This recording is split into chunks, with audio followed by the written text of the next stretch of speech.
Boa noite, né, a todos e todas. É um prazer estar com vocês aqui novamente, compartilhando e democratizando conhecimentos, e agora com foco em ESG. É um prazer estar aqui compartilhando esse momento com a Andrea e com a Elise, que agora estão representando aí parceiros das ações e desdobramento de ESG do TEDx Belo Horizonte, e aí toparam ter esse momento conosco para falar um pouco mais como que são os desafios para gerenciar emissões, para gerenciar resíduos, como que isso aplica em organizações de diferentes portes e como que isso conecta aí com o evento que vai acontecer dia 4 de novembro. Então, é muito bom contar aí com parceiros que acreditaram nessa nossa missão. E aí, a princípio, eu acho que vai ser legal, né, Andréia e Elise, vocês se apresentarem, até mesmo para o pessoal ficar à vontade. Fiquem à vontade para mandar dúvidas no chat, levantar a mão. Então, Andréia, Elise, pode se apresentar, por favor. Tá ótimo. Posso iniciar, Elise? Então tá, eu sou Andréia, sou Head de Sustentabilidade da Ambipar Technology.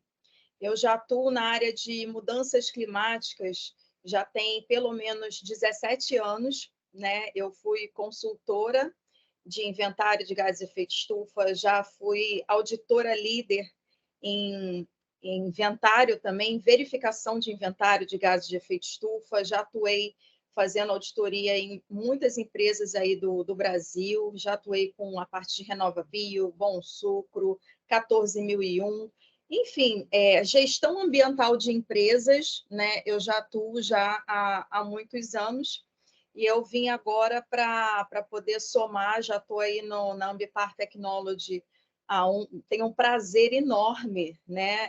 Diga-se de passagem, de estar na Ambipar Technology há 1 ano e 2 meses, fazendo um trabalho muito interessante, né? A gente está aí com um produto, um software, o Gênio Carbon, onde está justamente ali se democratizando, né, toda essa gestão das emissões das empresas, e a gente atua com muita seriedade, né? Só para dar um panorama geral, a Ambipar é uma empresa multinacional, a gente tem pelo menos só no Brasil 60 empresas com soluções em sustentabilidade, então a gente tem soluções para praticamente tudo relacionado à gestão ambiental de empresas, e não só de empresas, né? Tem algumas linhas também que são para pessoas físicas, e eu fico no Rio de Janeiro, e a minha empresa ela fica em Recife, tá? Então, e a gente tem aí alguns funcionários no Brasil. Então, é um prazer estar aqui batendo esse papo com vocês.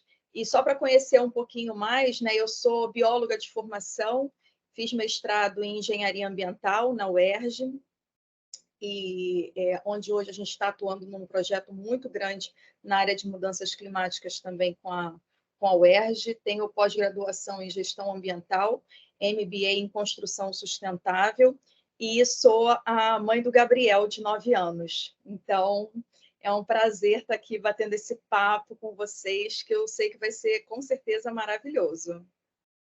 Andréia, muito obrigada. Sim, é uma honra ter uma pessoa com tantas qualificações e que está se disponibilizando em falar dessa pauta de uma forma simples e que a gente consiga cada vez mais tornar acessível esse conhecimento. Obrigada mesmo pela sua disponibilidade.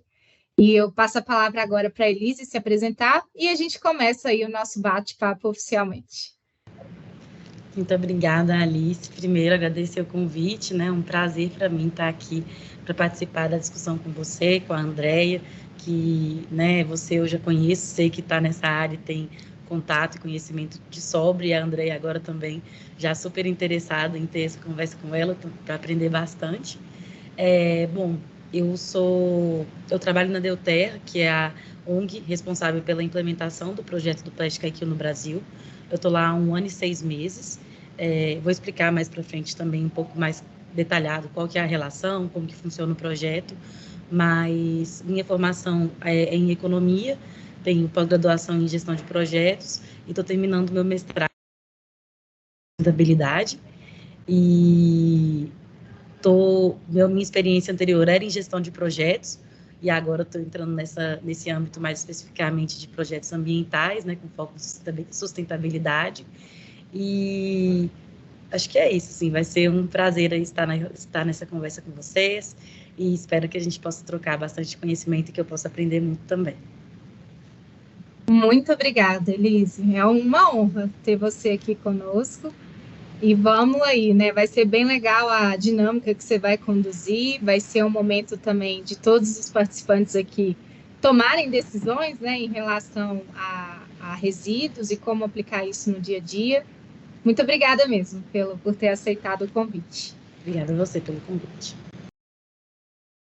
Gente, então agora vou começar aqui oficialmente o bate-papo, né, a todos apresentados. Como eu falei, vocês estão me ouvindo, gente? Eu tá dando algum problema? Tá tranquilo? Beleza. Então, convidados e convidadas, fiquem à vontade por interromper, colocar alguma opinião, dúvida, vou estar atenta ao chat. Então, a gente inicia aqui agora com a Andreia, né? E aí, Andreia, antes de mais nada, eu queria entender, assim, qual que é a missão hoje da Ambipar Tech, né? Você deu um panorama geral da Ambipar, mas eu queria entender especificamente, né? Quais são suas metas aí de curto, médio e longo prazo, como vocês estão se posicionando no mercado? Sim, a Ambipar Tech, a gente nasceu, na verdade, né, como Bleu Technology, e aí a gente atua muito fortemente na área de blockchain, e o objetivo, a missão é justamente o quê? Levar tecnologia, inovação e sustentabilidade para toda a área ESG, tá? Então, a gente quer o quê? Democratizar tudo que é relacionado a inventário de emissões, por isso que a gente tem o Gênio Carbon, e também a gente tem outros produtos, né, o Gênio Forms também, e a gente atua justamente com as empresas, e não só as empresas, porque eu acredito que todo mundo pode contribuir nessa jornada, né, de descarbonização, que depois eu vou falar um pouquinho mais para frente. Então, a gente sempre alia a tecnologia com a sustentabilidade. E a gente está vendo que as empresas cada vez mais estão buscando agilidade para fazer os seus inventários, para fazer toda a jornada ESG, e a gente justamente atua fortemente nesse trabalho com essas empresas, focando na parte de ESG, tá?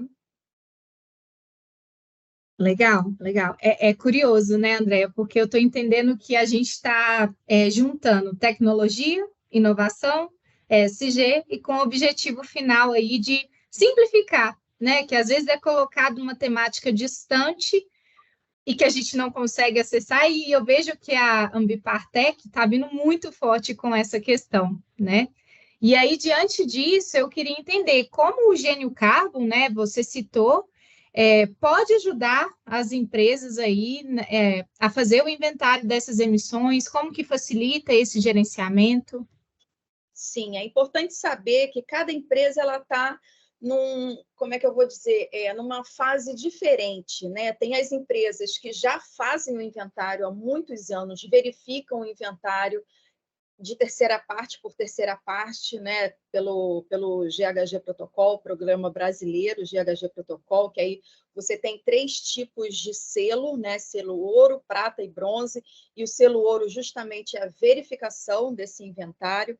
Então, o Brasil ele já conta com isso. Então, tem as empresas que já estão pensando em fazer o benchmarking de emissões, já estão falando sobre indicadores, sobre pegada de carbono, sobre uma agenda climática mais complexa, até porque as grandes empresas elas são pressionadas para poder fazer a jornada de descarbonização, ou por questões legais, ou por questões mesmo de clientes ou fornecedores que solicitam isso. Então, o próprio mercado ele já está cobrando, né, de toda a cadeia.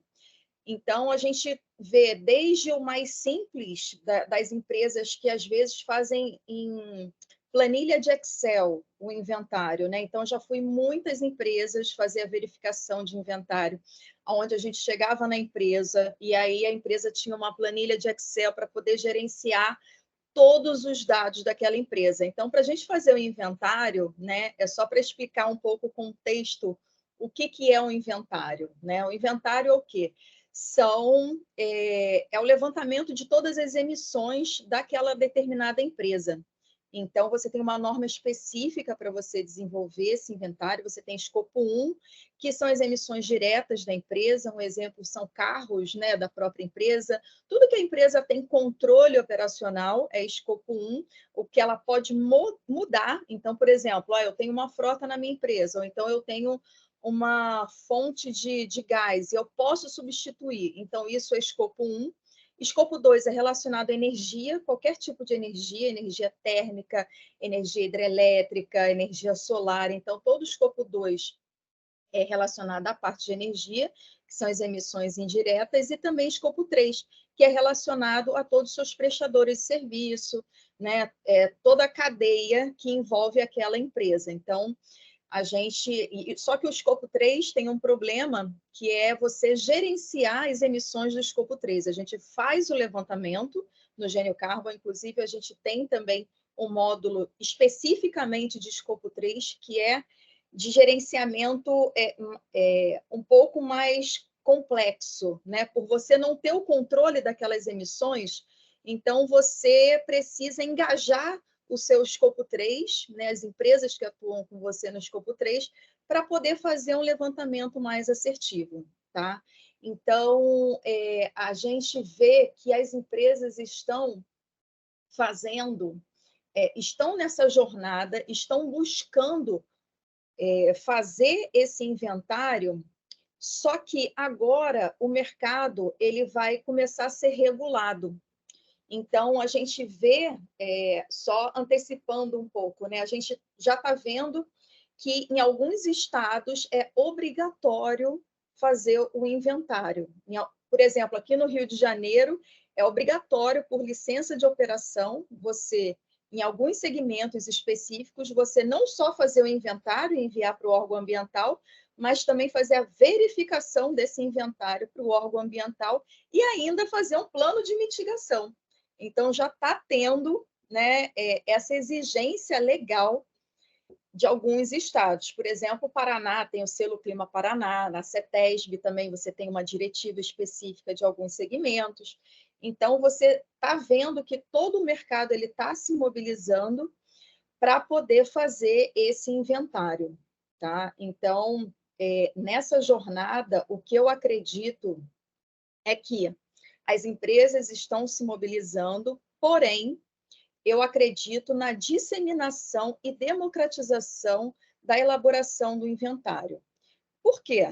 Porque o planeta é um só, né? E a gente sabe que tem as legislações, a gente sabe que tem os fornecedores, só que a gente precisa entender também que prefeituras, universidades, escolas, entre outras ONGs mesmo, né? Todo mundo está junto nessa jornada. Então, eu acho que precisa, as empresas têm a obrigação legal delas e dos fornecedores, porém, a gente, como pessoas físicas também, precisamos entender, né, ser conscientes do nosso impacto no mundo em relação à emissão, porque às vezes a gente não entende. O simples ligar de luz já está gerando gás de efeito estufa. Então, são coisas simples que a gente pode fazer para poder contribuir para diminuir as emissões, e a gente está vendo aí, né, todas as mudanças climáticas, todos os impactos que a gente está vendo aí nas notícias e no nosso dia a dia. Perfeito, Andréia. E aí você comentando aí do nosso papel, né? Nós, como consumidores, a gente tem um papel fundamental e que às vezes a gente nem imagina, né? A partir do momento que a gente escolhe marcas, que a gente escolhe empresas que estão ali com alguma estratégia ou que estão aí com ações já efetivas na temática. Então, acho que isso que você falou é muito nesse sentido, né? O nosso papel também individual de cobrar e também refletir isso nas nossas ações individuais, né? Que tem total impacto aí quando a gente pensa no planeta. E aí, Andréia, você comentou uma questão, né, de que as empresas aí estão se posicionando em relação ao escopo 1, escopo 2 e escopo 3. Só que quando a gente fala isso, dá a impressão que é só para as grandes, né? Que, não, são só empresas maduras que podem fazer isso. Aí eu queria entender, isso já é uma realidade em diversos setores? Quais setores estão se destacando? Quais são os portes das empresas, né? Se é possível aplicar no pequeno, médio empreendedor? Me conta um pouco mais, por favor. Sim, com certeza. O inventário, ele é um posicionamento da empresa. Se você for no registro público de emissões, você vai ver lá que tem empresas de todos os portes, né, para você poder se posicionar, porque assim, o que a gente tem que entender? Quem não está na jornada de descarbonização, né, quem não está se posicionando em relação ao clima, a tendência é a empresa não sobreviver, digamos assim. Por quê? Porque grandes empresas estão utilizando somente empresas que já têm os seus inventários. Então, você vê, às vezes, no relatório de sustentabilidade, as grandes empresas já puxando os seus fornecedores, né, prestadores de serviço, para poder fazer o inventário.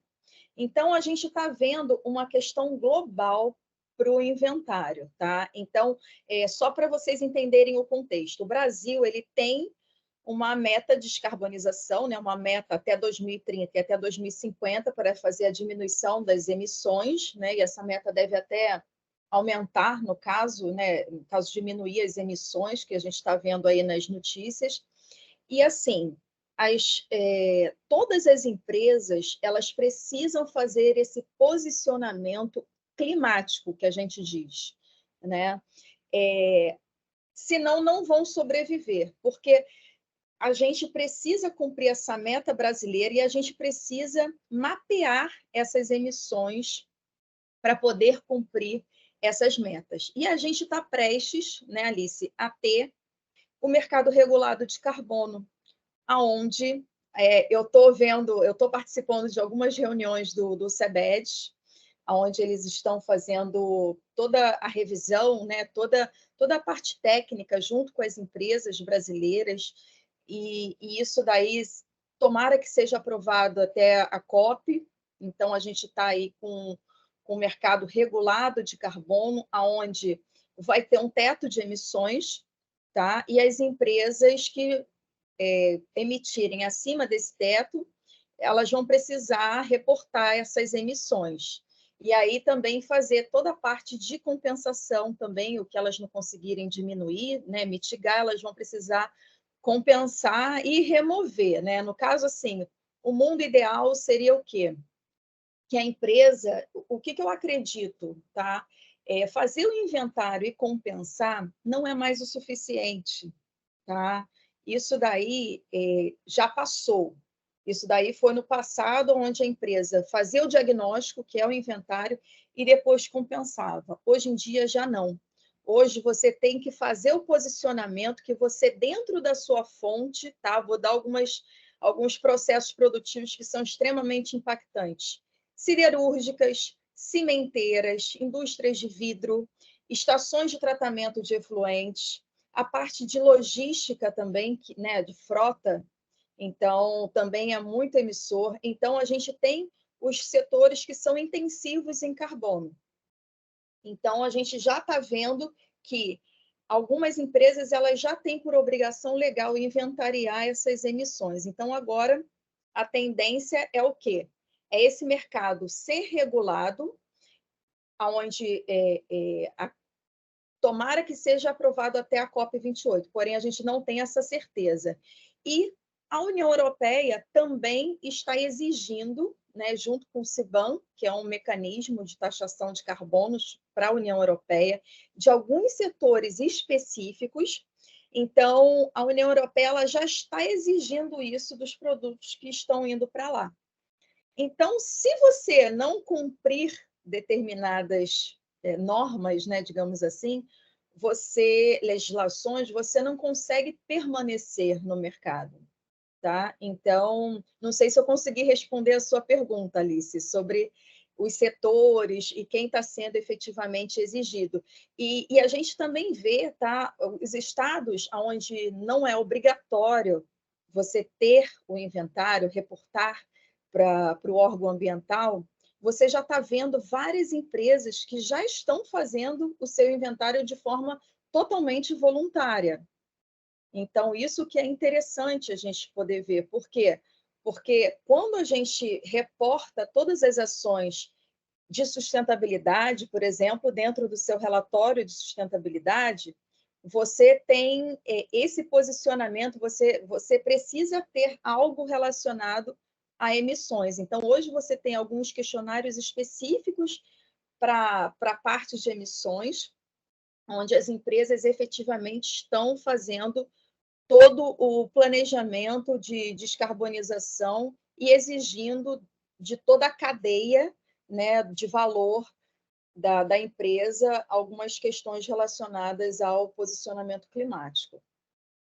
Excelente, Andréia. E eu acho que é justamente esse efeito, né? A gente vê, a princípio, as grandes empresas já se posicionando fortemente e que, de alguma forma, está impactando na sua cadeia de fornecedores, né? E essa cadeia de fornecedores são pequenos, médios, que eventualmente estão prestando serviços, enfim, a essas grandes empresas. Acaba que vai gerar, né, esse movimento e que está cada vez mais forte, né? Muito legal, Andréia. Aí, Andréia, eu vi você falando várias vezes, né, a jornada da descarbonização. Conte-nos mais um pouco sobre isso. Acho que vai ser legal explicar para o pessoal também. Tá, eu posso compartilhar, então, para poder ficar mais ilustrativo, para todo mundo ver? Claro, claro, fica à vontade. Pessoal, até mesmo para fazer um checkpoint aqui, tá ficando claro? Alguém está com alguma dúvida em específico? Me contem aí, por favor. Tranquilo? Tá ótimo, Alice, tá ótimo.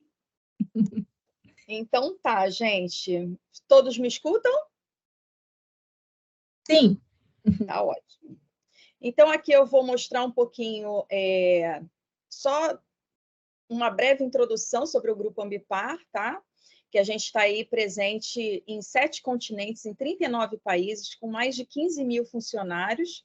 Então, a gente tem uma abrangência aí global, tá? Com a nossa missão, visão e valores. E a gente nasceu aqui em 2017, tá? A Bleu Technology, a gente nasceu em 2017. Logo depois, em 2021, a gente se juntou ao Grupo Ambipar e foi uma felicidade muito grande, né? Porque é uma empresa referência a nível mundial em relação a soluções de sustentabilidade. E em 2023, a gente mudou o nosso nome para Ambipar Technology. Então, hoje a gente é referência no Grupo Ambipar na área de tecnologia. E a gente foi uma das pioneiras na criação e desenvolvimento de tecnologia baseada em blockchain. Então, a gente tem aqui uma missão de contribuir para a evolução desse ecossistema e soluções para um mundo mais verde, né? Usando a tecnologia blockchain e dando aí soluções muito boas para esse mercado ESG. E aí eu vou mencionar aqui a jornada de descarbonização que eu falei para vocês, aonde a gente precisa primeiro, né, fazer algumas etapas. É claro que essa etapa daqui, toda a jornada de descarbonização, ela é uma jornada que a gente recomenda que seja feito de 1 até 4, né? 1, 2, 3 e 4 nesse ciclo. Por quê? Porque algumas empresas, elas simplesmente podem fazer o inventário e compensar. Porém, a recomendação é sempre reduzir, mitigar e descarbonizar e depois compensar. Então, o primeiro passo é você fazer um inventário muito bem feito. A gente precisa ter um diagnóstico. O que a gente não consegue controlar, né, a gente não consegue diminuir, a gente não consegue gerenciar. Então, essa parte de gestão das emissões, ela é fundamental a gente fazer na empresa, tá? Então, a gente não só atua com software, como também do Gênio Carbon, como a gente também atua na consultoria da construção desse inventário, porque a gente vê as empresas não só querendo o inventário, como eu já falei anteriormente, mas sim fazer o inventário e, por exemplo, fazer um plano de mitigação e ter a diminuição, né, dessas emissões que eu identifiquei aqui, as emissões materiais que a gente fala, que são mais significativas. Então, aqui a gente gerencia os planos de mitigação utilizando diversas soluções de descarbonização. Então, a gente tem várias soluções de descarbonização, né? O VAD etanol, a gente tem gestão de resíduos, a gente incluiu agora um parceiro essa semana de energia renovável para os nossos clientes, né?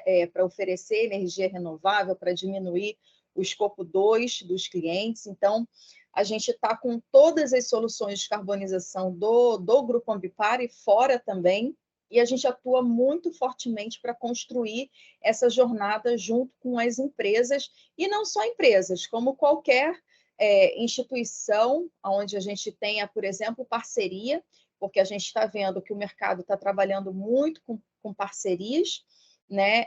Porque a gente precisa somar, nós precisamos nos unir às empresas, colaborar umas com as outras, para a gente efetivamente ter uma mudança de paradigma em relação a como era a nossa forma de atuar, de trabalhar e como vai ser daqui para frente. Então, eu acredito que essa parte de colaboração e parceria é muito importante para a gente atingir aí alguns objetivos de sustentabilidade. E o que a gente não consegue descarbonizar, a gente pode compensar com crédito de carbono, onde a gente tem aí uma plataforma, um marketplace, tá? É muito interessante, onde a gente está comercializando aí créditos de carbono de instituições, por exemplo, como a Verra, American Carbon, a Gold Standard. Então, todos os créditos de carbono que a gente utiliza, a gente sempre oferece os créditos que já foram verificados por essas instituições. Tá? Aqui a gente tem a calculadora de emissões também, onde a gente pode calcular a pegada de carbono, por exemplo, do seu evento. Tá? Então, a gente tem essa calculadora de emissões muito interessante, que a gente fez um evento tem pouco tempo, e a gente contabilizou as emissões desse evento. E a gente tem o Marketplace, que é justamente esse módulo para poder fazer a compensação. Tá? Então, aqui estão disponíveis vários projetos. Esses daqui, no caso, são da Verra, tá? Que é uma das mais reconhecidas. E a gente tem o Marketplace, que é o nosso produto que a gente está lançando agora. Então, gente, acredito que seja isso. Não sei se vocês têm alguma dúvida em relação ao que eu mostrei, porque eu só gostei de mostrar só para poder ficar bem didático e vocês entenderem que não é complexo, não é algo complexo, a gente precisa entender que, por, às vezes, simples contas de luz, a gente consegue colocar, por exemplo, no Gênio Carbon e você calcular, né, as suas emissões. Então, é fácil fazer, porém, tem aí um processo para ser cumprido. Então, sempre o primeiro ano é um ano um pouco mais difícil, onde você vai precisar coletar esses dados, você vai precisar ir na área, você vai precisar engajar, você vai precisar conscientizar. E aí sim, depois desse primeiro ano, né, coletando essas informações, e é como se fosse uma escada, né? Então, a gente vai evoluindo ao longo dos anos para poder fazer essa jornada aí que eu mostrei para vocês. Legal, André. Muito interessante. E aí até você comentou, né, da aplicação disso em um evento. E até mesmo para a gente fazer a conexão aqui com o TEDx do Horizonte, Eu queria saber um pouco mais, você tinha falado que você já tem um case, né, aplicado aí nesse setor. Se você puder trazer mais informações, como que foi os desafios, né, como de fato vocês conseguiram engajar o público nesse movimento? Sim, foi um momento incrível, na verdade, assim, eu nunca tinha estado numa regata, e foi a Refeno, né? A Regata Internacional Recife Fernando de Noronha. Então, gente, olha, eu assim me apaixonei por todo aquele clima lá, e durante todo o processo, né, foi um evento que tinham vários.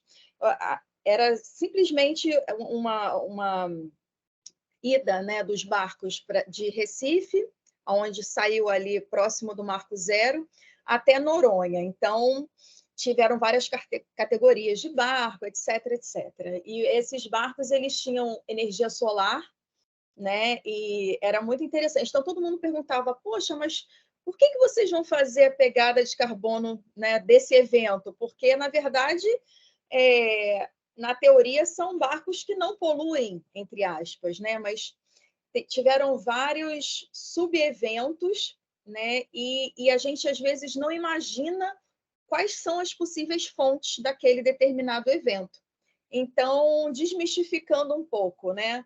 A chegada, por exemplo, das pessoas até o evento, que foram, né, vários barcos para lá, foram várias pessoas, se gasta no voo. Então, quando você tem aí o transporte, né, de avião das pessoas, isso é uma fonte de emissão. Se você tem, por exemplo, uma área onde você faz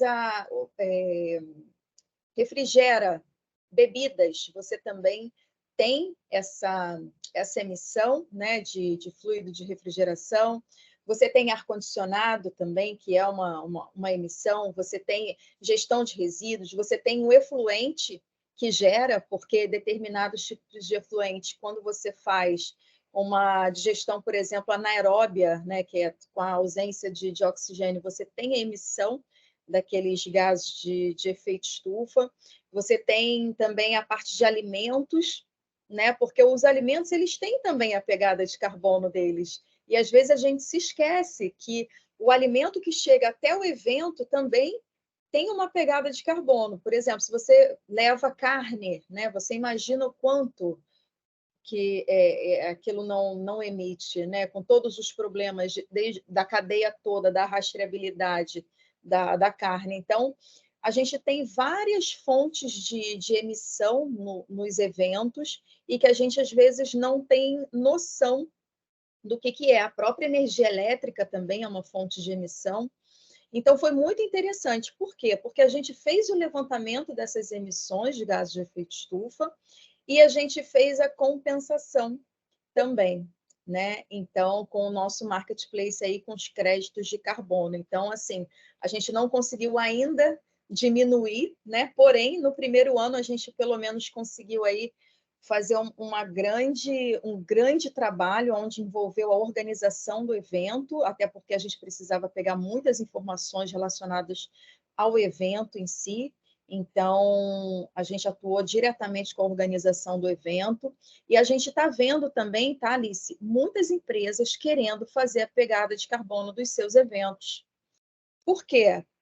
A gente precisa entender que qualquer ação nossa, ela vai gerar um impacto, e aí a Elise depois vai falar sobre a questão de resíduos, né, que eu estou querendo até ver também, porque com certeza contribui, né, as emissões, os resíduos estão diretamente ligados. A gente não está falando de um assunto que é aqui e o outro que é lá, não, está tudo conectado, né? Então, quando você tem, por exemplo, resíduo dentro de um aterro, o quanto que aquele aterro não emite. Então, assim, a gente precisa efetivamente fazer com que esses atores todos, não só empresas, mas instituições, prefeituras, se conectem para poder desenvolver soluções. Por quê? Por que eu falo isso, né? Porque, para mim, por exemplo, é muito fácil falar de tecnologia. Para mim é muito fácil. Então, às vezes, uma solução que eu tenho, eu posso contribuir, por exemplo, com a Elise, que tem uma questão séria em algum ponto da empresa dela. Eu falo, não, eu tenho isso para poder disponibilizar para você. Então, a gente tem que ter esses fóruns para a gente poder se conectar e fazer projetos aí de eventos, inventários, e a gente também está vendo muito, né, Alice, as empresas perguntando sobre a pegada de carbono de produtos. Como eu falei, essa contabilização de emissões, ela está ficando num nível muito grande, até por conta da exigência da União Europeia e exigências internas também, e as empresas, elas estão fazendo essa pegada de carbono, que, lembrando, pegada de carbono, ela é uma parte do inventário de emissões daquela empresa. São outras normas específicas para fazer a pegada de carbono, que é uma partezinha do ciclo de vida daquele produto. Então, quando você tem um inventário, você faz todas as emissões a nível global. Quando você fala de pegada de carbono, você fala de, por exemplo, 3 produtos que aquela empresa trabalha, e aí você vai ver toda a matéria-prima, produção, transporte daquele produto, disposição final, utilização. Então, você tem que fechar o escopo daquele trabalho de pegada de carbono de produto, né? Então, tudo isso, todas essas ferramentas, essas normas, elas estão até mesmo passando por uma unificação. Não sei se vocês viram que agora o Brasil aí vai ter uma nova forma de relatar sustentabilidade, os critérios do ISB.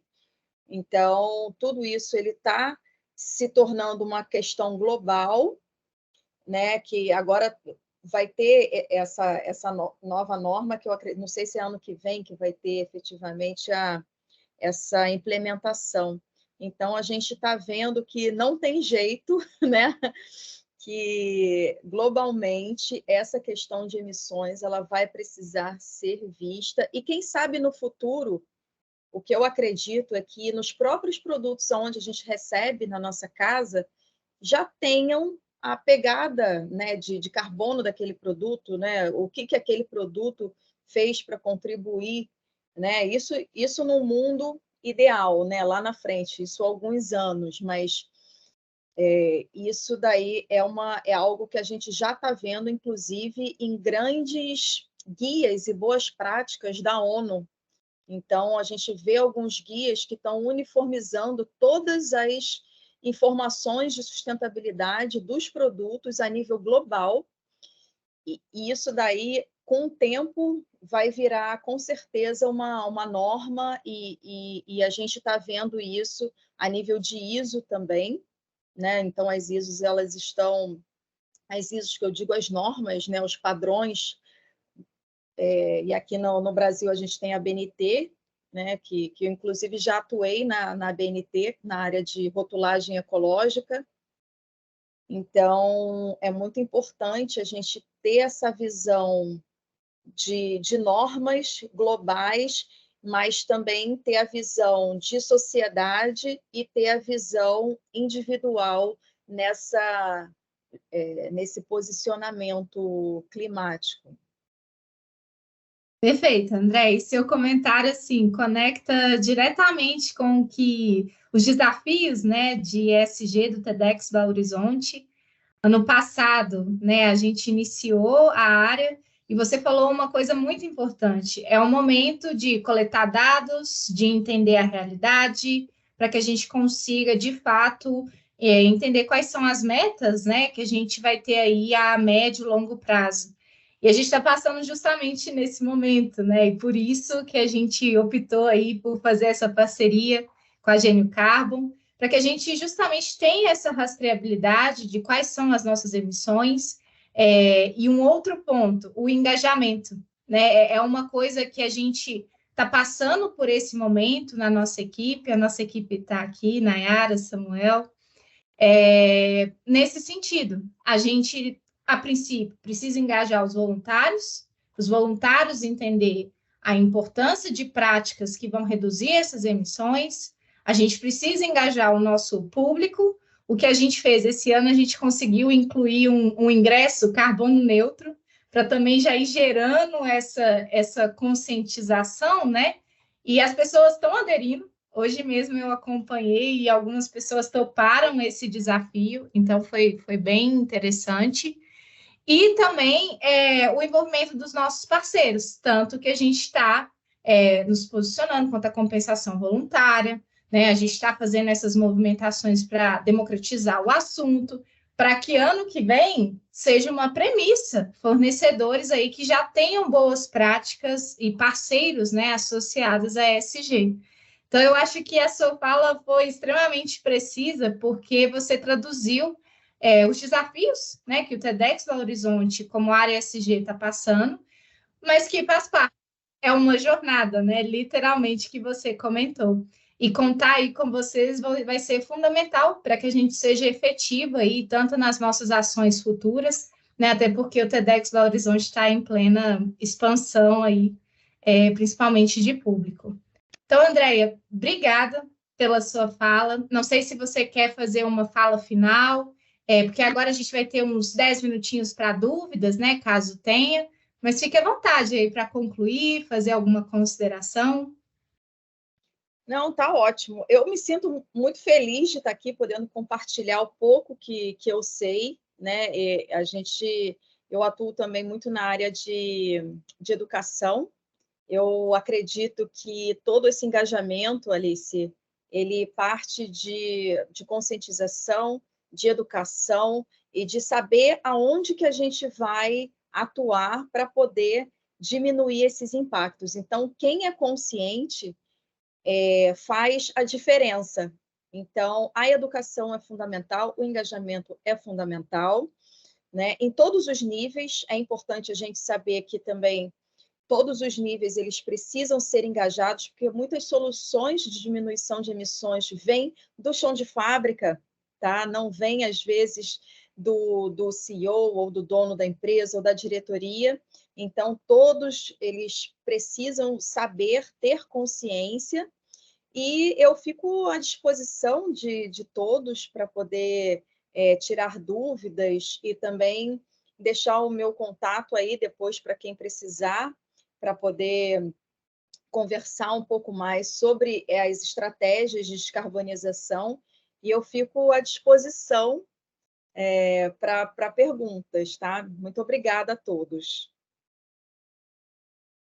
Nós que agradecemos, André, momento riquíssimo, assim, sua fala excelente, deu para entender diversos aspectos, eu acho que a gente está cumprindo aqui com excelência o objetivo, né, de trazer esse conhecimento de forma simplificada, mas que a gente consiga aplicar no dia a dia.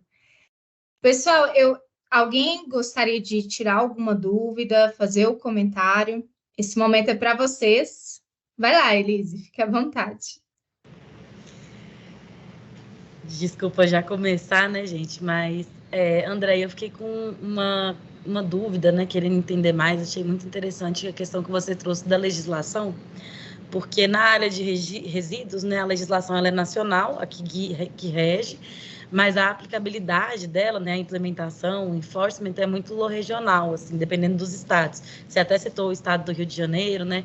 Queria entender melhor na área da questão da gerenciamento e digamos assim, do enforcement, né, para entender se a companhia está seguindo a legislação. Isso também é muito mais do lado dos estados do que do lado nacional, a garantia de que a legislação está sendo seguida? Sim, na verdade, é direcionado aos estados, tá? Então, a gente tem legislações estaduais e cada estado tem a sua legislação específica. A gente vê que o Rio de Janeiro, em relação à parte de inventário e verificação, está acima de todos os outros estados brasileiros. E aí, São Paulo, alguns segmentos que precisam ser enviados para a CETESB. E, por exemplo, o Paraná é totalmente voluntário, com o selo Clima Paraná.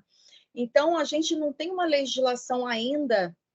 A gente tem a política nacional, né, de mudança do clima, que orienta algumas coisas, mas efetivamente, para ter a nível de Brasil, o mercado regulado, ele está sendo a válvula, digamos assim, ele está sendo a ferramenta para poder ter o primeiro passo em relação a esse controle, que vai ter um sistema brasileiro de comércio de emissões. Então, a gente está vendo isso a nível Brasil, junto com esse mercado de carbono.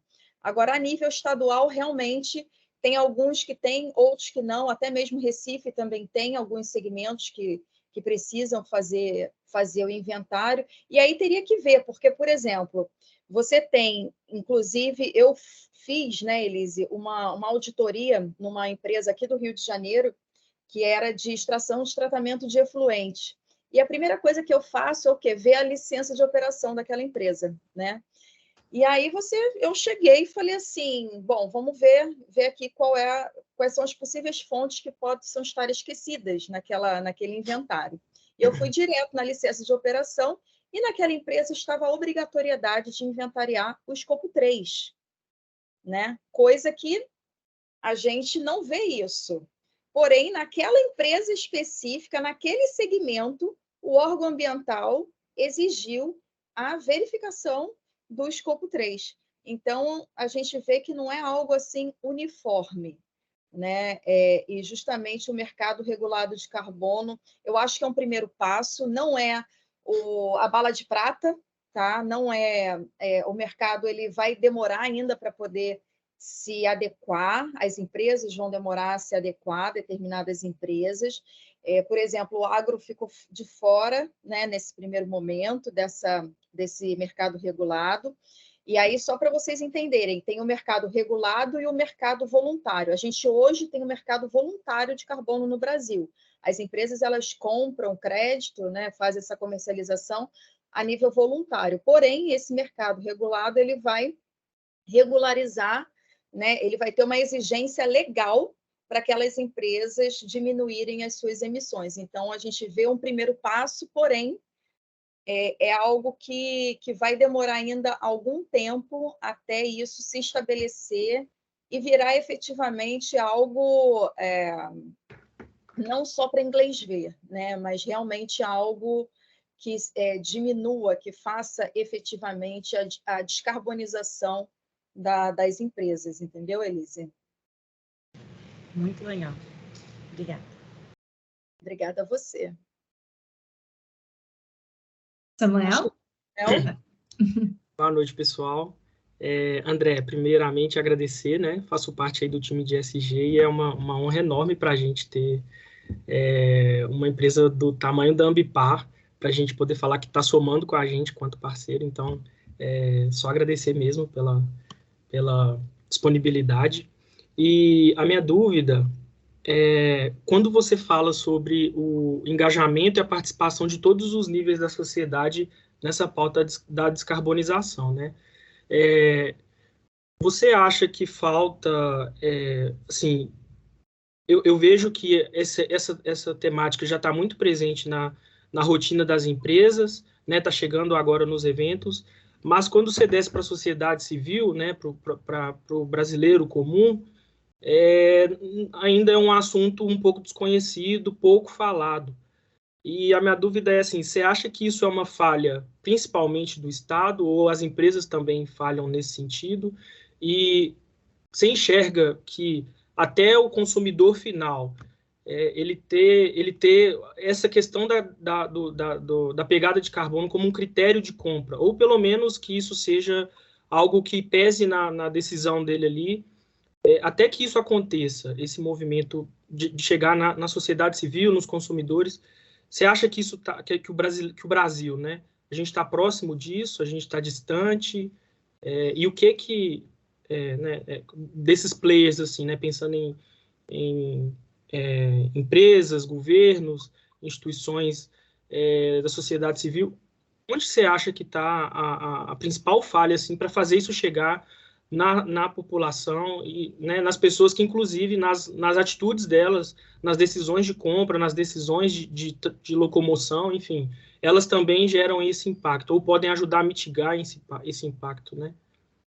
Eu acho que está em todos os níveis. Eu acho que, infelizmente, eu não posso falar do governo, eu não posso falar das empresas, eu não posso falar de ninguém.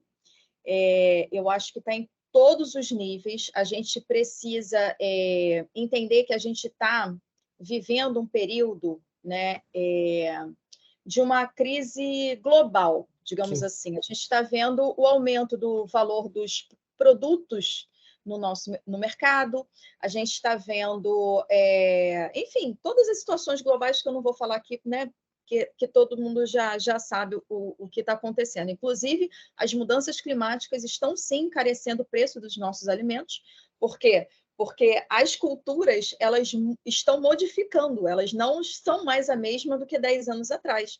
A gente está vendo flor na Antártica, coisa que a gente não via. A gente está vendo aumento, por exemplo, do nível, achados arqueológicos por conta do derretimento do gelo. E a gente está vendo uma crise global, né, da questão alimentar muito forte, tá, Samuel? Então, a gente tem que entender todo o contexto internacional para a gente entender o contexto a nível Brasil. A gente está vendo isso nas notícias, só que a gente, muitas vezes, isso não está batendo na nossa porta. Porém, o que eu acho, tá? A gente, como pessoas que sabemos dos nossos impactos, podendo, por exemplo, levar isso para escolas, levar isso para prefeituras, levar isso para todos os lugares, a gente precisa ter esse movimento, né? A gente já passou do momento de gerações futuras, né? O desenvolvimento sustentável. Então, não é o governo, entendeu? Se a gente for esperar do governo, o mercado regulado de carbono vai, né, controlar as emissões das empresas. Mas, mesmo assim, gente, a gente tem muita coisa para fazer. A gente precisa efetivamente utilizar as pessoas. A gente só vê assim, não é da minha responsabilidade. Não, é responsabilidade de todo mundo que está aqui, né? A gente está destruindo o nosso planeta, né? Então, assim, a gente vê algumas coisas que precisamos mudar em todos os níveis, tá? Então, assim, por isso que eu fortaleço muito a educação, o engajamento, porque é ali onde a gente vai ter uma mudança de consciência. Então, dar consciência é o quê? É dar luz a algo que precisa ser modificado. Então, eu vejo isso como um tema totalmente transversal. Semana passada, por exemplo, eu estava no Senai de São Paulo, né? Tive a oportunidade de falar sobre o Gênio Carbon num MBA, né? Que vai ser gigantesco no estado de São Paulo, onde, por conta justamente do mercado regulado, né? Todo o Senai ele está se mobilizando para poder formar pessoas para fazer inventário de gases de efeito estufa. Então, a gente precisa estar nesses lugares para poder efetivamente colocar na grade curricular sobre mudanças climáticas, colocar de todas as formas. Eu, por exemplo, falei, né, uma das minhas contribuições lá foi inserir projetos socioambientais para poder fazer a descarbonização. Utilizar pessoas, né, que estejam em situação de vulnerabilidade social para poder plantar mudas, para poder engajar o maior número de pessoas possível dentro dessa jornada. Então, a gente precisa permear todos os locais onde a gente tem a possibilidade de mudar, de melhorar, né? Então, eu acredito muito isso, tá, Samuel? Perfeito. Show. Obrigado, André. Obrigada, gente. Alguém mais gostaria de fazer alguma pergunta? Excelentes perguntas. Muito legal a discussão. Alguém mais? Beleza, de qualquer forma, né, Andréia, eu entendi que você está à disposição. Depois, gente, se porventura surgir alguma outra dúvida, fiquem à vontade em nos acionar. Andréia, só agradecer, assim, muito interessante e importante a sua fala.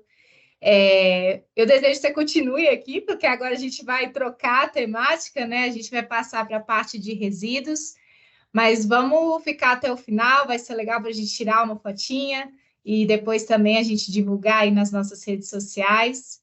Então, só agradecer, Andréia. E agradecer também Vanessa, não sei se Fabi está aqui ainda, mas tudo isso começou com essa conexão que a gente fez. Então, obrigada. Fabi, quer falar?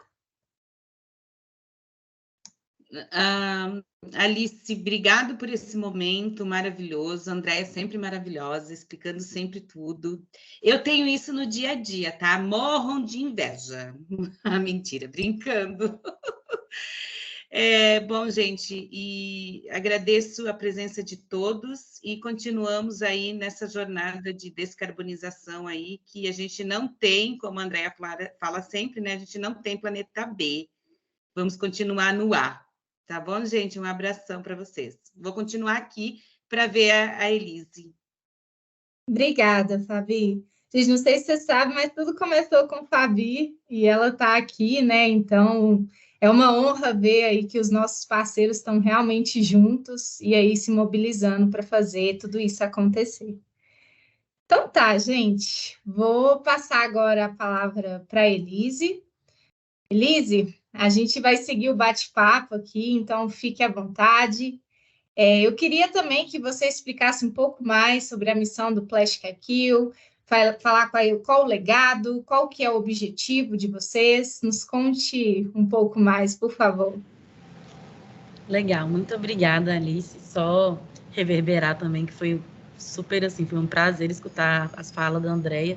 Para mim foi muito incrível, então queria até deixar aberto, né? Eu sei que já é um bate-papo, então já está aberto, mas reforçar, Andréia, enquanto você falava, eu percebi vários pontos, assim, de convergência, que às vezes, igual você mesmo e a Alice também falaram, né? Parecem pontos diferentes, mas tem tanta semelhança, tanto, né, no impacto, que no final, né, o planeta é o mesmo, o impacto é no mesmo planeta, mas também, assim, questão de legislação, de ter um ciclo, de, enfim, vários pontos de convergência, então deixar aberto aí, se em qualquer momento da minha fala também, se quiser entrar, complementar, adicionar, né, pensamentos, semelhanças, divergências, acho que pode enriquecer mais para a gente entender o que é a sustentabilidade no Brasil, para além dessas caixinhas, né? Mas para explicar o Plastic IQ, são muitas entidades envolvidas, então eu gosto de contar duas histórias e depois contar onde que esses caminhos convergem.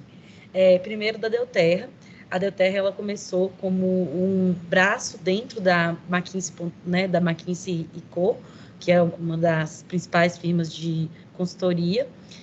Então, ela tinha um projeto, já começou como um projeto de Rethinking Recycling, que tem como objetivo ajudar o governo e a sociedade civil a aprimorar sistemas de reciclagem a nível municipal. Então, trabalha desde a mudança de comportamento do consumidor para fazer a separação dentro da sua casa, passando pela implementação da estrutura de transporte para coletar corretamente aquele material, para levar para estações de triagem, capacitar essas estações, enfim, ele trabalha todo esse processo. E esse foi o primeiro projeto, então, da Delterra, enquanto ainda era McKinsey.org, e deu muito certo. Ele começou na Indonésia, em Bali, e depois foi expandido para a Argentina, inicialmente em Buenos Aires, mas depois expandidos para Olavarria e várias outras cidades. E após alguns anos de projeto, né, a Delterra, ela deixou de se chamar McKinsey.org e recebeu esse novo nome e se tornou uma ONG. Então, agora nós somos uma ONG, né, a Delterra, que tem atuação a nível global, escritório nos Estados Unidos, projetos em Indonésia, Argentina e Brasil atualmente, e que tem como objetivo redesenhar sistemas para o bem do planeta e das pessoas que vivem nele. Então, desde 2020, a Delterra já é uma ONG, e essa aí fecha a caixinha da breve história da Delterra e abre a caixinha da breve história do Plastic IQ. O Plastic IQ ele começou como uma consequência de um relatório publicado pela Systemic, que é uma empresa que é parceira diretamente no mesmo nível da Delterra, no Plastic IQ até hoje, de um relatório chamado Breaking the Plastic Wave, Quebrando a Onda Plástica, que foi publicado em 2020 e que trouxe vários dados relevantes sobre a poluição dos oceanos mesmo. E aí, né, todos os materiais poluem, mas o plástico, por ser um dos principais materiais utilizados na embalagem, tem um papel, né, muito relevante nessa questão. E vários desses dados eram sobre o quanto é poluído hoje, o quanto do resíduo vaza aos oceanos, né, que são os principais prejudicados. E um dado super legal que esse relatório trouxe também, legal assim, né, gente, dentro do contexto, é que até 64% do gap de circularidade dos plásticos já pode ser fechado por tecnologias e invenções que já existem. Então, a gente ainda tem muito para inovar, tem muito a se, né, repensar em termos de embalagem, sobretudo, que é o foco do Plastic IQ, mas muitas das soluções elas já existem, né? Modelos de reuso, o design para aprimorar a reciclagem, a reciclabilidade, enfim, são muitas soluções e o que faltava era implementá-las. Então, como consequência, né, desse relatório, a Systemic se uniu à The Recycling Partnership, que é uma ONG americana, que é a principal ONG de reciclagem, mesmo lá nos Estados Unidos, e com o apoio do Walmart.org desenvolveram uma primeira versão do que veio a ser o Plastic IQ, que é basicamente uma ferramenta que tem como objetivo ajudar empresas a tornarem suas embalagens plásticas mais sustentáveis. Então, o foco, né, da ferramenta é embalagens plásticas. A gente está já trabalhando para expandir a linha de base para todo tipo de embalagem. Então, atualmente a gente já lida com outros materiais, mas muito num foco de substituto. Nossa ideia é que desde, né, que a gente consiga ampliar esse leque para todos os materiais, mas de forma geral ela é focada em embalagens, porque as embalagens são as principais poluidoras dos oceanos, né? São os materiais, os plásticos e todos os outros de ciclo de vida curtíssimo. Eles simplesmente servem para a gente levar do mercado para nossa casa e aí já é descartado e vira, né, aterro, lixão, lixo no oceano, até que às vezes a queima aberta, né, que aí gera ainda mais gases de efeito estufa. Então, é o que o Plastic IQ escolheu focar, porque é uma das soluções mais win-win, né, que exige um esforço que vai ser facilmente recompensado, porque é um dos principais poluidores. E aí, né, para fechar a historinha do Plastic IQ, foi feito esse primeiro momento nos Estados Unidos, e tanto a Systemic quanto o Walmart queriam levar para outras geografias. Só que a Recycling Partnership só atuava localmente, não atuava fora dos Estados Unidos. Foi aí que entrou a Delterra. A Systemic também é spin-off da McKinsey, assim como a Delterra, e a Delterra já era uma ONG com impacto global e interesse de continuar atuando globalmente. Então, a Delterra passou a ser esse parceiro de implementação nas novas geografias, que nesse primeiro momento, né, na primeira fase externa aos Estados Unidos, foram Indonésia e Brasil, e que agora a gente está entrando numa nova fase de entender outras geografias para expandir também o projeto. Então, foi aí que essas duas histórias se conectaram e que surgiu o Plastic IQ enquanto parte dos projetos que a Delterra atua.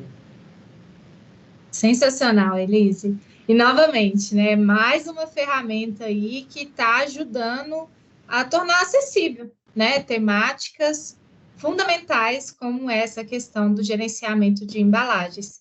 E assim, né, Elise, nas nossas conversas, até mesmo para a gente construir essa parceria, em eventos tem um desafio enorme, né? Principalmente pela geração aí de metal e plástico, né? E aí, esse ano, a gente está vindo aí, né, com diversas estratégias para reduzir esse impacto. E aí eu queria entender como que a Plastic IQ contribui para a estratégia de empresas, né, em geral, para tornar as embalagens aí mais sustentáveis. Legal. Bom, o Plastic IQ, ele é uma plataforma constituída de 3 ferramentas. A primeira delas é o Plastic IQ Lite, que é uma capacitação, então é um treinamento gamificado, que é o que a gente deve testar hoje, ao final, rapidinho. Ele demora de 20 a 30 minutos para ser concluído, e ele tem como objetivo justamente o que você falou, compartilhar e democratizar esse conhecimento, porque a solução ela é gigante, né? O problema é gigante e as soluções são várias, na verdade. Como a Andrea falou, não existe bala de prata, né? Não existe, vamos resolver isso, mas deixa aquilo. São infinitas causas que vão gerar infinitas consequências e um impacto, né, que é consolidado como resultado disso. Então, o Plastic IQ ele tem como objetivo capacitar o usuário, e aí o foco dele inicial é empresas donas de marca, mas atualmente a gente tem testado cada vez mais, e eu tenho gostado muito de testar isso, com outros públicos, com universidades, alunos que estão se preparando para entrar no mercado de trabalho, com governos, né, para quem está fazendo aquela legislação entender melhor, porque se entende ainda e se discute muito pouco sobre isso. Enfim, com todo mundo, né? Quanto mais a gente souber, mais a gente consegue atuar e cada parte consegue contribuir, inclusive consumidores, né? Se a gente passa a entender como que aquilo é prejudicial, ou o que é melhor, o que é pior, o que gera mais, né, tal consequência, a gente consegue fazer escolhas mais inteligentes também. E eu falo isso pessoalmente, né? Desde que eu comecei a trabalhar com isso, eu nunca mais comprei uma garrafa de água que não seja transparente, por exemplo, porque você passa a entender o quanto, né, uma garrafa colorida dificulta a reciclagem, por exemplo. Né, o quanto que aquela, às vezes, uma garrafa tão bonitinha, ela é rosa, ela é azul, ela é verde, só que na hora de reciclar aquilo tem um impacto tão grande de que não é vendido, então não gera renda para o catador, não é reciclado, então acaba virando resíduo, que você passa a fazer escolhas mais inteligentes. Então, o Plastic IQ Lite tem esse objetivo de capacitar todo mundo para entender melhor essa questão, né, de como as embalagens podem ser melhores e como escolher embalagens melhores. O Plastic IQ Pro, que é a principal ferramenta que permite que as empresas consigam criar suas estratégias para repensar suas embalagens. São 17 soluções diferentes que são apresentadas, e aí falando de uma forma, né, bem direta, ele é como se fosse o Subway, assim, que tem 999 combinações, então vai ter todas as soluções que existem para você melhorar a sua embalagem, e você consegue criar literalmente quase que infinitas, né? Literalmente quase infinitas não foi, mas pelo menos mais de 1000 combinações diferentes de soluções para entender que faz sentido e que é viável para a sua empresa. Então, eu quero testar, colocar 10% de modelo de reuso no meu portfólio em geografias em que isso já é viável. Para além desses 10%, eu vou tentar colocar 20% de substituir por um plástico não reciclável, por um plástico reciclado. Vou tentar utilizar esse plástico de plástico verde, né, de origem biológica. Vou testar um percentual com compostagem, enfim. Você consegue utilizar todas essas alavancas e combinar para entender qual que vai ser a que vai ter mais impacto, porque nem sempre mais esforço quer dizer mais impacto. Às vezes a gente acha que, vou substituir por uma embalagem mirabolante, que está na moda, que está todo mundo falando que é boa, e quando você vai colocar lá na ponta do lápis, é menos reciclado, não tem mercado, não tem tecnologia, e vai ser um esforço gigante para você mudar a linha de produção, que não vai ter resultado ambiental, nem impacto, né? Então vai ser um impacto negativo econômico e ambiental. Então, a ideia é realmente você conseguir testar e comparar essas estratégias para poder entender a que faz sentido para a sua empresa e a que é viável. E a terceira ferramenta, se a versão Pro é o cardápio do Subway, em que você consegue combinar diferentes estratégias, o banco de soluções, que é a terceira ferramenta, é o Wikipédia das embalagens plásticas. Então, é basicamente um compilado de informações e orientações que vão te educar sobre todas essas diferentes alternativas. Então, se você selecionar lá, por exemplo, design para reciclagem, ele vai te falar dos impactos econômicos, dos impactos de gases de efeito estufa. Isso é super legal, Andréia, depois a gente pode conversar também, porque uma das métricas que o Plastic IQ acompanha é a emissão de gases de efeito estufa das embalagens utilizadas, da produção de cada uma delas, leva em conta a matéria-prima, a taxa de reciclagem no Brasil, vários dados, e dentre vários outros impactos ambientais, econômicos. Então, o Banco de Soluções ele vai te dar esse compilado de informações e de entendimento sobre cada uma das soluções para você se capacitar. Eu acho que o que o Plastic IQ ele possibilita é um empoderamento da decisão. Você não fica mais refém de, eu vou contratar Claro que ele não substitui uma análise de ciclo de vida aprofundada, porque ele ainda é baseado em hipóteses, ele está numa versão, né, MVP, então sempre tem muito a aprimorar, mas você deixa de ser aquela pessoa inteiramente leiga, que se alguém te falar, troca banana por maçã, você vai trocar simplesmente porque ele falou, porque não existe solução certa. Se alguém falar isso, é porque não está sabendo todas as variáveis, porque às vezes você vai comparar, por exemplo, plástico com metal, o plástico, o metal é mais reciclado, né? O Brasil acabou de atingir, pelo menos, acredita-se, a marca de 100% de reciclagem de alumínio, por exemplo, né? Que é um material de alto valor econômico, então, por isso, às vezes a gente nem saiu da mesa do bar, já tem alguém pegando a latinha. Só que, por outro lado, o alumínio, ele emite muito gás de efeito estufa na produção. Então, o que é melhor? É um material que vai ser mais reciclado ou um material que emite menos gases de efeito estufa na sua produção? É muito difícil chegar a essa resposta. Então, a gente tem que fazer escolhas. Então, é empoderar o tomador de decisão de todas as possibilidades para que ele faça escolhas conscientes, né? Então, essas são as 3 ferramentas. E eu acho que ele pode ajudar as empresas em diferentes estágios, né? Então, a empresa que não tem contato nenhum vai começar pelo Light, a empresa que quer só aprender mais pode começar pelo banco de soluções, a empresa que já tem uma área mais estruturada pode utilizar o Plastic IQ Pro. Então, ele permite essa combinação para alcançar empresas em diferentes etapas, mas a forma, né, o objetivo final de tudo isso é ajudar as empresas a repensarem sua estratégia de embalagem plástica, e essa é uma missão, né? E a outra, eu acho que é através do Light, do Banco de Soluções, que é disseminar o conhecimento e ajudar, né, a ter cada vez mais contato com essa temática. Excelente, Elise. Agora a gente ficou super curioso, assim, de entender como que funciona. Eu acho que você já conseguiu dar uma visão geral, né, aí da ferramenta e que tem total conexão com o que a gente está propondo aqui no TEDx Belo Horizonte. Então, o que você acha da gente já partir para a demonstração, para engajar o pessoal, a gente entender na prática, né, como que isso funciona? Pode ser? Pode ser, acho super legal. Estou mandando o link aqui no chat. A ideia é que a gente faça hoje a versão light da ferramenta, que é esse joguinho. E eu sugiro que cada um faça o seu, né, para a gente depois, quando acabar, cerca de 20 minutinhos, a gente trocar uma ideia, pensar o que cada um entendeu, o que cada um achou da proposta, as, né, dúvidas, mas eu ficar aqui de apoio para quem precisar, quem tiver alguma dúvida durante o uso da ferramenta. O que vocês acham? Pode ser, Elise. Acho que teve mais pessoas que entraram aí, então sejam bem-vindos. Agora a gente, então, vai partir para uma dinâmica, né, que a gente vai estar experimentando a ferramenta.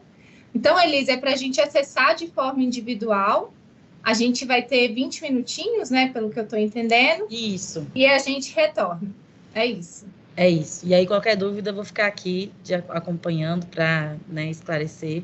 Só já uma dica de começo, gente. Eu falei, nem sempre maior esforço é maior resultado. A ferramenta não tem o objetivo de falar o que é certo ou errado, mas se você colocar sempre a opção que exige mais esforço, você vai ficar sem pontos antes do final. Então, tenta medir aí onde alocar o esforço, onde vai fazer mais sentido. Perfeito. Alguma dúvida, pessoal? Podemos começar aí o jogo? Boa noite, Priscila, tudo bem? Ei, querida, tudo bem? Tentando acessar aqui, mas a internet está muito ruim aqui em BH.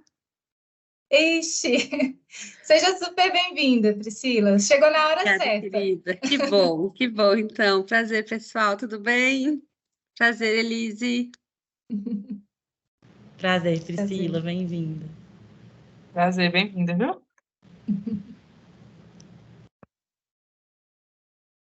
Elise, você acha que, de alguma forma, a gente compartilha aqui o processo ou deixa todo mundo trabalhando individualmente mesmo? Olha, acho que pode ficar super aberto a quem quiser, né? Estou pensando, se tiver esse insight, se tiver essa dúvida, pode mandar aqui no chat ou compartilhar. Acho que é legal a gente aproveitar que estamos em grupo para ir compartilhando a experiência. Tá bem, então. Então, vamos lá. Pessoal, fiquem à vontade, tá? Para interromper, colocar aqui alguma questão. Elise, uma dúvida. Aqui já tem alguns perfis, né? Para a gente selecionar e seguir a jornada. É possível, por exemplo, criar um perfil de um evento em si? Vamos supor, uma organização específica? Ou então, algum contexto mais direcionado, ou não? Ele vai ser mais específico para algum tipo de embalagem? Como que a gente consegue utilizar essa ferramenta? Não, você consegue criar, sim, um perfil próprio com os dados. A gente sempre recomenda, na primeira vez de usar a ferramenta, usar um dos perfis pré-selecionados, né, pré-definidos, para entender a dinâmica, mas depois, em um segundo momento, tem uma quarta opção lá embaixo, que é criar seu próprio perfil. E aí, no caso, por exemplo, o TED ou algum evento, consegue ir lá e colocar a pegada plástica esperada, a quantidade, né, de voluntários, e criar o perfil específico daquele evento. Legal. Obrigada, Elise. Elise, uma outra dúvida. Alguma das opções aqui fala de eventualmente modificar a embalagem, né? Só que nem sempre a empresa vai ter esse poder de tomada de decisão, assim.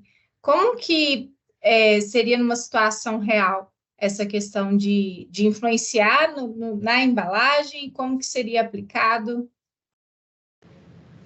No jogo, né, você tá como se fosse um RPG, né, um roleplay, você é o tomador de decisão de embalagem da empresa. Então, naquela situação, né, a ideia é se colocar na posição dessa pessoa para tomar essa decisão. O que acontece muitas vezes é, eu sou o head de sustentabilidade, mas o marketing tem uma decisão conjunta comigo. Então, a ideia é que justamente todas essas pessoas envolvidas na decisão entendam e possam falar a mesma língua para chegar numa mesma conclusão. Então, se você acha que a sua sugestão é modificar a embalagem, você vai, né, selecionar aquela estratégia e tem que defendê-la junto ao restante da empresa, né, para fazer sentido. Então, nessa situação, você tem esse poder nas suas mãos e essa responsabilidade. Legal, legal. A questão é engajar, né, Elise, e fazer essa... É o grande desafio, né? Legal.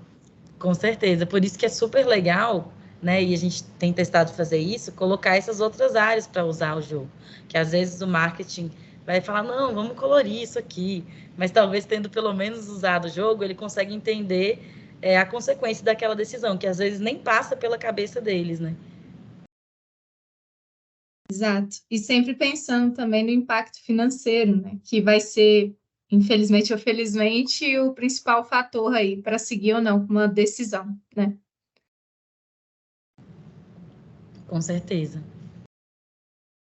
É curioso que sempre vai ter uma opção aqui que é esperar para ver o que vai acontecer, né? E tem muitas, enfim, situações que ocorre isso, né, na prática, assim. Vamos ver como determinada empresa vai se posicionar e eu aguardo aqui o que vai ter de consequência, né? Curioso isso. E eu acho que é legal que se você, não sei se você selecionou já alguma dessas, mas o jogo não te fala, não faça isso. Ele te traz os trade-offs. Olha, você fazer isso pode ter um impacto positivo econômico no curto prazo, mas pode ter um impacto negativo da legislação a longo prazo. Então, ele te traz o tempo todo, ele sai daquela discussão alto nível, né, alto nível no sentido de sem entrar nos detalhes, de isso é bom, isso é ruim. A ideia não é falar isso é bom, isso é ruim. A ideia é falar, olha, você já parou para pensar essa e aquele e o outro aspecto também, né, para que a decisão ela seja mais educada no sentido de conhecimento mesmo, porque às vezes a gente acha que está economizando de um lado e está criando um risco que vai ter que ser gerenciado lá na frente.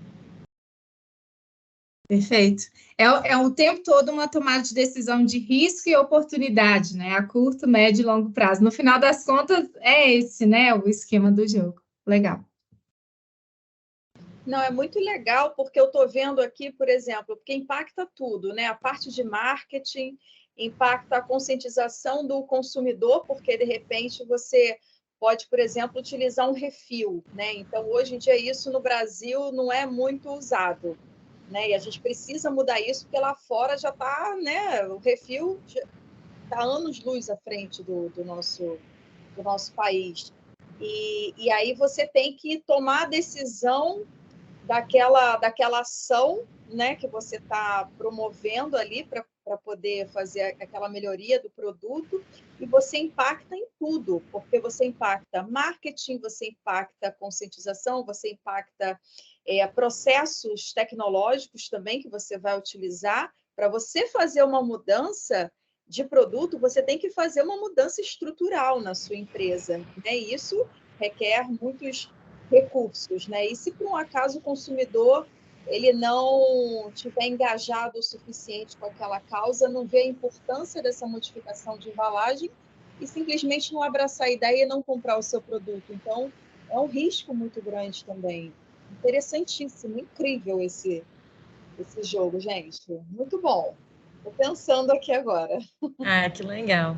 Eu acho que essa questão de trazer as outras áreas é muito interessante também, porque o profissional da sustentabilidade ter a visão holística, né, da empresa, empodera ele. Porque senão você chega numa reunião de decisão e a primeira pessoa vai te falar, mas o consumidor não vai aderir. Acabou o seu argumento.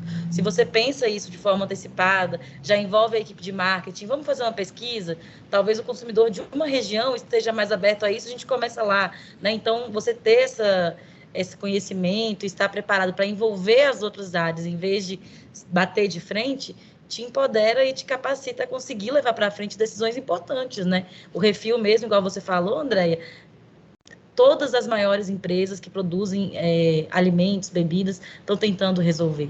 Empresas gigantes que estão investindo muito dinheiro para tentar resolver isso. Então, né, se a empresa pequena não tiver nem a par dessa discussão, ela vai estar sendo duplamente prejudicada, porque ela não tem o recurso e não tem nem o conhecimento.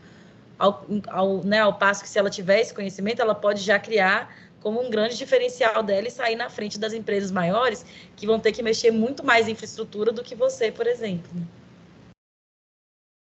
Não, com certeza. Eu, inclusive, no meu mestrado, eu fiz um trabalho que eu queria depois até compartilhar com você, Lise, falando justamente sobre conscientização, o empoderamento do consumidor em relação a escolhas mais sustentáveis. E aí eu fiz um projeto de aplicativo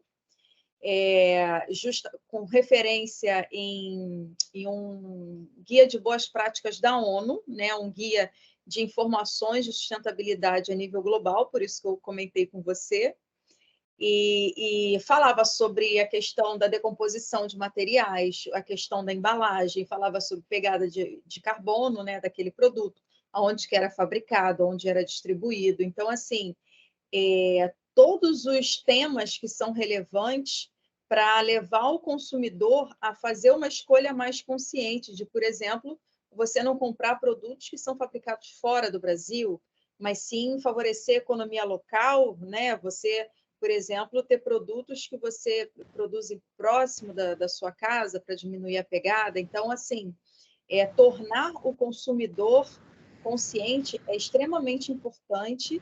E o que eu acredito, tá? Que em outros países é assim.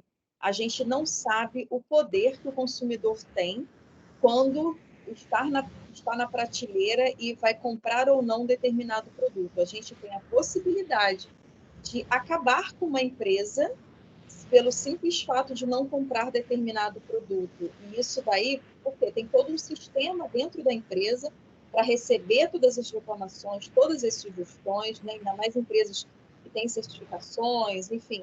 Então, que efetivamente querem que os clientes fiquem satisfeitos, isso daí é extremamente importante, escutar os consumidores, né, os clientes, para poder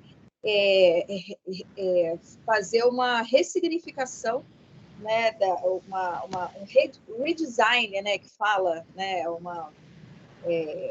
um design mais ecológico, né, enfim, mudar o produto, mudar determinada característica do produto para poder atender aquele determinado consumidor. Então, a gente pode fazer verdadeiras, como é que eu vou dizer, não manifestações, mas Revoluções mesmo, né? Assim, Exatamente. Nossa, super legal. Depois eu vou querer, inclusive, para me ajudar aí nessa fase da dissertação do mestrado.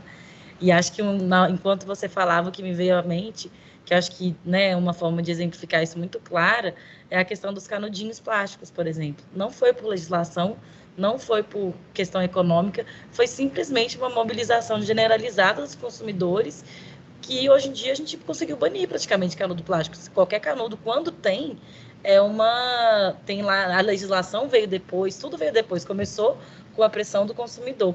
E hoje em dia só usa, né, biodegradável e tudo mais. Só que se a gente focar numa coisa só, não adianta nada tu tirar o canudo e colocar um copo no lugar do canudo, por exemplo, que é mais resíduo ainda, né? Então, o consumidor, ele tem muita, igual você falou, muito poder. Ele precisa se empoderar e se capacitar para, né, não ser uma massa de manobra, digamos, mas sim conseguir pautar aquelas decisões, né? Então, acho que o canudinho me veio muito à mente, porque foi pressão pública mesmo, né? Não é mesmo, perfeito. Deixa eu continuar aqui no jogo, que eu tô tentando fazer escolhas aqui. Eles, é interessante que essa métrica de esforço reflete muito também a questão financeira, né? Tem uma conexão direta, assim, né? Para justamente ter esse fator embutido na tomada de decisão, correto? Com certeza, porque senão a gente quer abraçar o mundo e aquilo se torne real, né? Então, fazer escolhas sustentáveis também é efetivamente abrir mão de algumas soluções para priorizar outras. Exatamente, exatamente. Legal. Pessoal, estão finalizando aí? Como que tá? Eu cheguei a finalizar já. Finalizei. Muito legal, Eu Fernanda. finalizei também. Legal. Vocês querem compartilhar como que foi aí a experiência?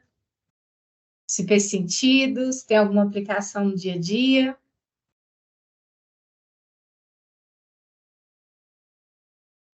Eu achei super intuitivo, assim. Os textos são muito didáticos, bem diretos, assim, e muito aplicável, assim, no caso concreto. Principalmente nas soluções, na parte dos esforços, né? Tem mais de uma solução, todas as soluções levam para algum tipo de informação a mais. E achei muito legal, assim, muito didático, intuitivo, interessante. Como é que fala? Como é que ela fala? Lúdico, muito lúdico. Eu também achei muito legal. Achei que essas decisões que a gente toma, a gente acaba fazendo parte, se sentindo pertencer do processo, né? Eu estava pensando aí, ali do meu, eu peguei aquela parte da mudança dos alimentos, né? E aí tinha a bandeja para trocar a bandeja rígida pela bandeja de papelão, né? Daí eu pensei, mas espera aí, ele vai carregar um prato, vai ser pesado, pode dar um acidente, enfim. Será que isso vai ser legal, né? Tem que pensar todas nessas situações. Então, se pensa como pertencer, né? Pertencer àquela decisão. Muito legal, gostei muito.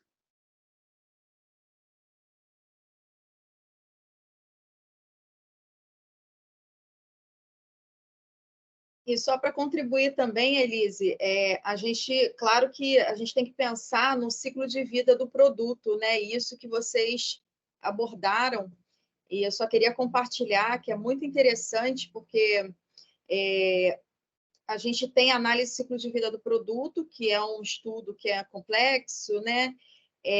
Mas vocês trouxeram uma análise de pensamento do ciclo de vida, que é um outro tipo de forma de você analisar determinado produto, né? Então, você identifica os principais impactos. O impacto é na embalagem, é na produção, é no descarte final.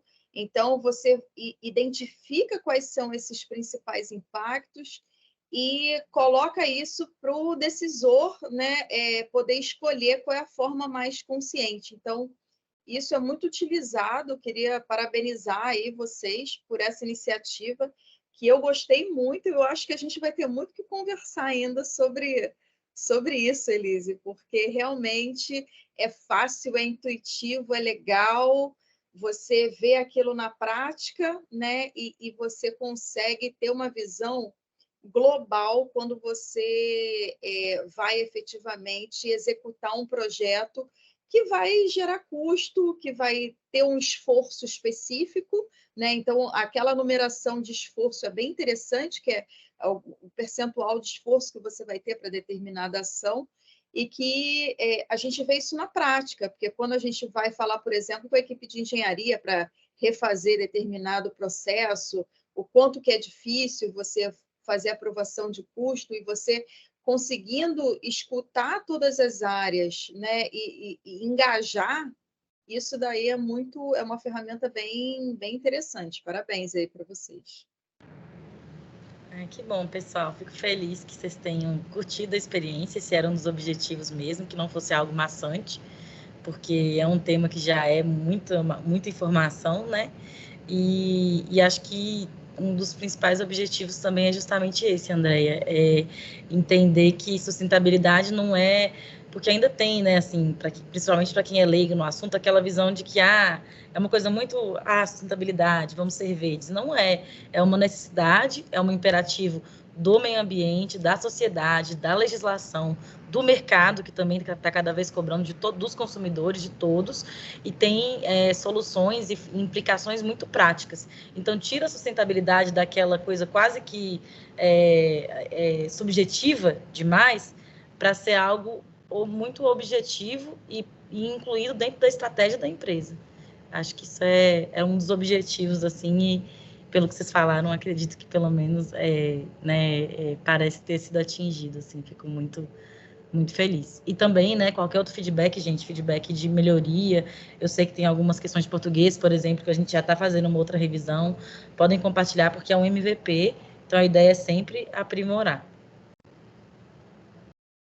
Legal, Elise.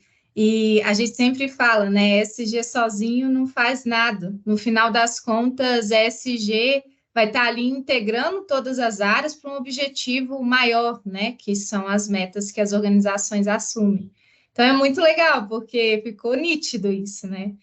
Não é ESG, vamos fazer determinada ação. Não, tem que influenciar a marketing, tem que influenciar a comunicação, tem que influenciar as políticas da empresa, ter que entender como que os consumidores estão se posicionando, quais são as políticas, e nós, né, como ESG e sustentabilidade, traduzir essa linguagem para dentro da organização com ações práticas, mas envolvendo todo mundo, porque senão vira uma ação isolada e que não vai ter impacto esperado e alcançar, de fato, o público final, né? E eu acho que essa ferramenta fica nítido isso.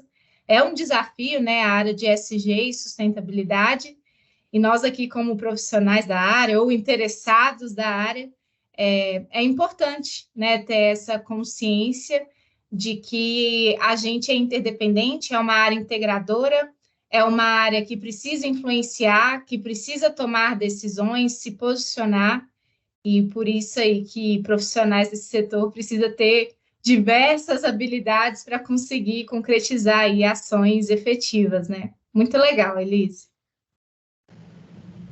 Que bom, pessoal, fico feliz. E fico também, né, reforçar à disposição.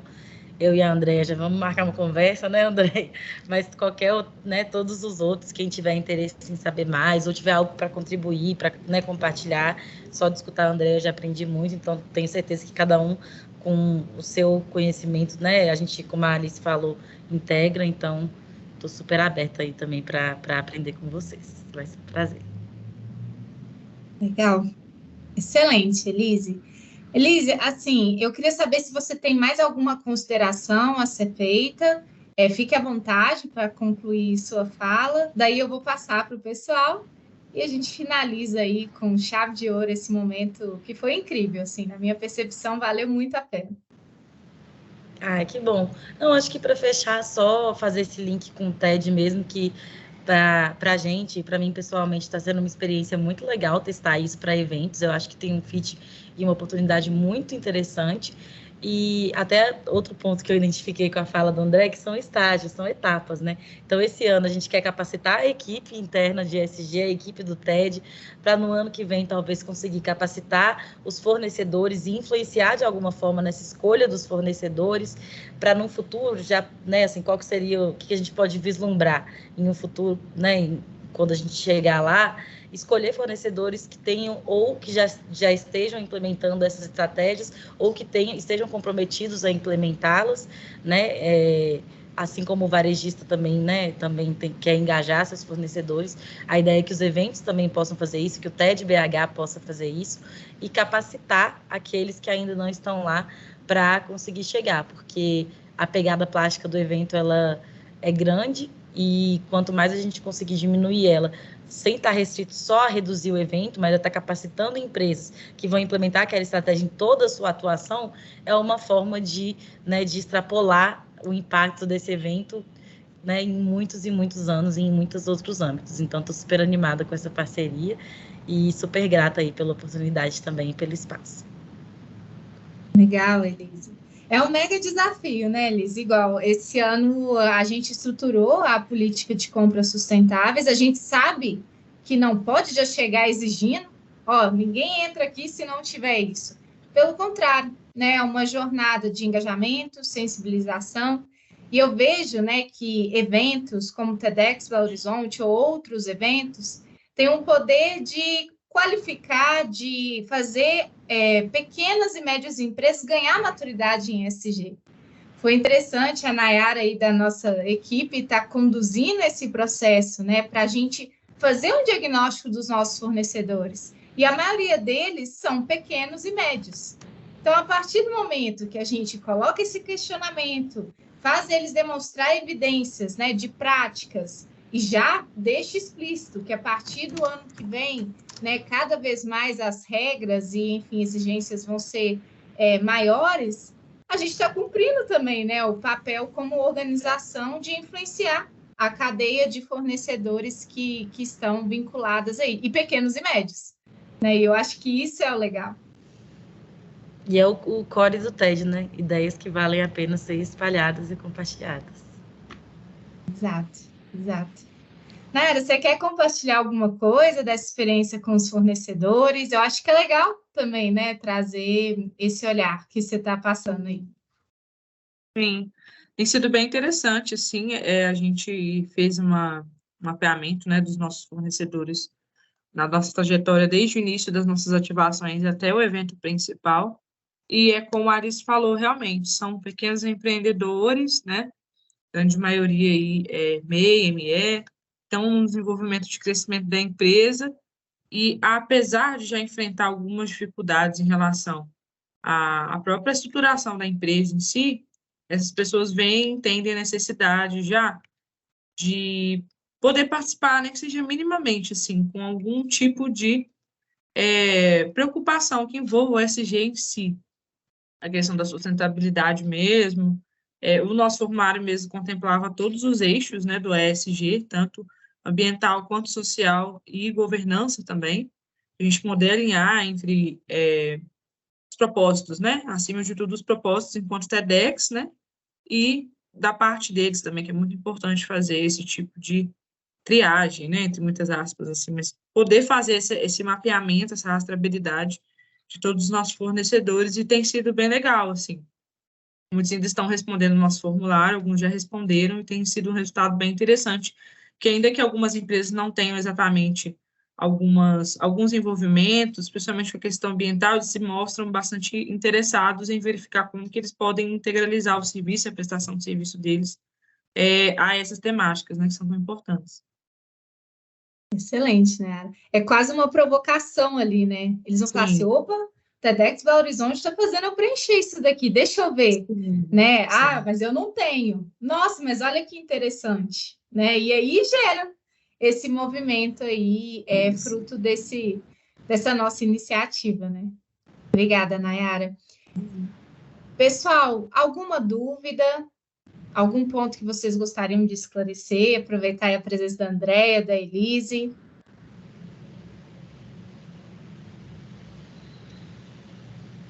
Tranquilo?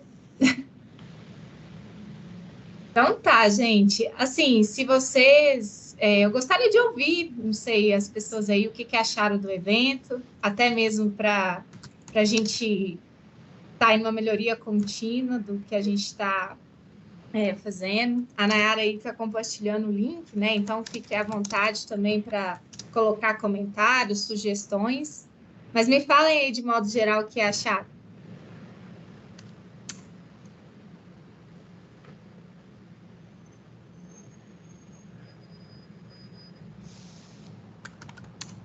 Eu achei muito legal, assim, é uma temática muito interessante, né? E mais que necessária nos tempos atuais.